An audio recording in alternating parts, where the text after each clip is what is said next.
Kojo, and today we will be learning how to play the djembe and its family of drums.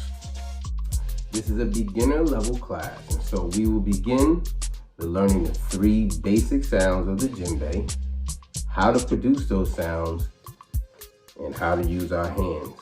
Finally, during this first lesson, we will learn our first rhythmic phrase, which will help us to know how to begin each rhythm. During this course, you will learn where the djembe is from, what it's made from, and of course, some of the traditional rhythms belonging to the djembe.